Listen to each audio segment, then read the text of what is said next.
एक second guys, ये क्या कर रहे हो आप लोग? इधर आप लोग संजू के लिए जस्टिस की मांग कर रहे हो और उधर संजू ने खुद ऐलान कर दिया है कि मेरे को जस्टिस दिलवाने की कोई जरूरत नहीं। ये क्या बात हुई?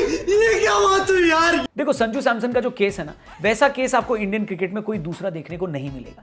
मेरे को याद आता है 2014-15 की बात है, जब ये कहा जाता था कि भाई धोनी जब रिटायर होंगे तब हमारे पास उनको रिप्लेस करने के लिए एक बढ़िया सा लड़का मिल गया है। केरल का रहने वाला है पर दिल्ली भी रह चुका है, मलयालम भी बोलता है, तमिल भी बोलता है, लेकिन इसके साथ साथ हिंदी इंग्लिश भी बहुत ऐसी रफ्तार से बोलता है जैसे उसकी मातृभाषा हो। खेलने में भी बहुत बेहतरीन है और खुद राहुल द्रविड़ इसको हाईली रैंक करते थे। और ये बात लगभग पक्की थी कि धोनी 3, 4, 5, 6 जितने भी साल खेलें, उसके बाद संजू सैमसन का समय नहीं सीधा दौर आएगा और ऐसा आएगा कि इस खिलाड़ी की रोशनी कोई कम नहीं कर पाएगा। 2015 में 20 साल की एज में संजू ने अपना डेब्यू किया और यही बातें होती थी कि मिल गया टीम इंडिया को धोनी का उत्तराधिकारी और अपना अगला सुपरस्टार। लेकिन पता नहीं कैसे जब धोनी के अंतिम दिन करीब आ रहे थे, मतलब उनका इंटरनेशनल क्रिकेट जब खत्म होने वाला था, तब अचानक से सीन में एंट्री हो गई ऋषभ पंत की। जी हाँ, ऋषभ पंत इतने लाडले बन गए कि संजू को पीछे छोड़कर उन्होंने धोनी वाली कुर्सी हथिया ली। संजू ने सब्र किया, सोचा कि जब चांस मिलेगा तो डांस करेंगे, परफॉर्म करेंगे, क्या पता उनको ये चांस वापस मिल सके। लेकिन हैरानी की बात यह थी कि संजू की बहुत भयंकर तारीफ करने के बावजूद वही लोग जब भारतीय सेटअप में आते थे और इस पोजीशन पर होते थे कि संजू को मौका दे सकते हैं, तब संजू को खिलाते ही नहीं थे। चाहे धोनी और डंकन फ्लेचर की जोड़ी हो, या फिर कोहली और शास्त्री की जोड़ी आई हो, या फिर राहुल द्रविड़ और रोहित शर्मा ही क्यों ना खेल रहे हो, संजू को कभी भी भरपूर मौके नहीं मिले। इस बात पर कोई डिबेट नहीं हो सकता। अब मुझे ये बात खासकर बड़ी अजीब लगती थी कि क्योंकि राहुल द्रविड़ के हिसाब से तो संजू के बराबर का बल्लेबाज टीम इंडिया में कम ही थे।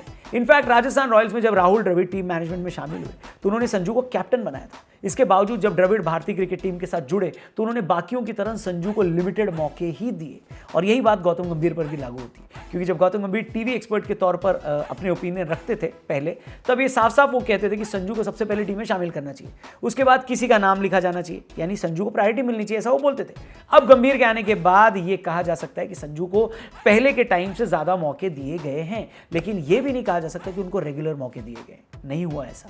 आप रीसेंट एग्जांपल देख लो, इंडिया को वर्ल्ड कप जिताने के बाद और मैन ऑफ द टूर्नामेंट बनने के बाद संजू 3 मैच के बाद ही टीम से ड्रॉप हो गए क्योंकि बीसीसीआई वैभव सूर्यवंशी को मौका देना चाहती थी। मतलब जब आपके साथ इस तरह का व्यवहार हो रहा हो तब जाहिर सी बात है आप फ्रस्ट्रेटेड तो हो सकते हैं। और संजू जो कि वैसे तो काफी शांत बुद्धि के माने जाते हैं, उनके ऊपर भी इस चीज का फर्क तो पड़ा होगा।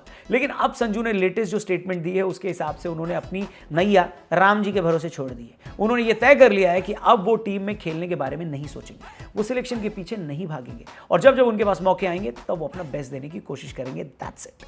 एक इंटरव्यू में संजू ने बात कही कि हमारे देश में सिलेक्शन को लेकर एक रैट रेस होती है, यानी सब एक ही दिशा में भागे चले जाते हैं, ये जाने बिना कि उनकी मंजिल क्या है। लेकिन संजू ने कहा कि 2026 टी20 वर्ल्ड कप से पहले उन्होंने ये डिसाइड कर लिया था कि वो इस रेस का हिस्सा नहीं बनेंगे। संजू ने कहा कि ऊपर वाले की कृपा से मैंने बहुत कुछ अचीव किया है और मेरी क्रिकेट के अब कुछ ही साल बाकी हैं, इसीलिए अब मैंने डिसाइड किया कि मैं अपनी शर्तों पर ही खेलूंगा। अब मुझे कोई ये नहीं बताएगा कि मुझे किस तरीके की बैटिंग करनी चाहिए, मैं अपने तरीके से बैटिंग करूंगा। अगर आपको पसंद आता है तो ठीक है, वरना नमस्ते, हम आपको कुछ नहीं समझते।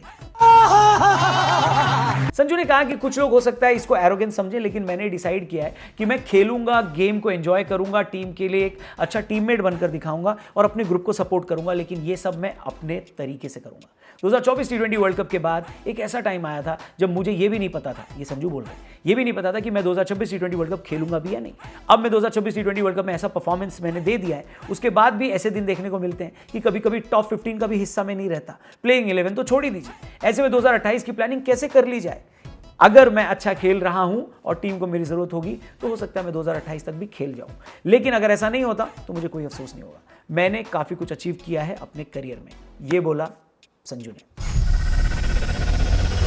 अब संजू भैया ने खुलकर अपनी बात इतने साफ तरीके से बोल दी है। जनरली आप सैमसन को इस तरीके से इंटरव्यू में खुलते हुए नहीं देखते, लेकिन उन्होंने तो फ्रंट फुट पर आकर अपनी बात रखी है और उनके फैंस का कहना है कि ये उनकी हताशा दिखाता है। ये दिखाता है कि इस देश ने और यहाँ के क्रिकेट सिस्टम ने एक बेहद टैलेंटेड लड़के को किस तरीके से ट्रीट किया।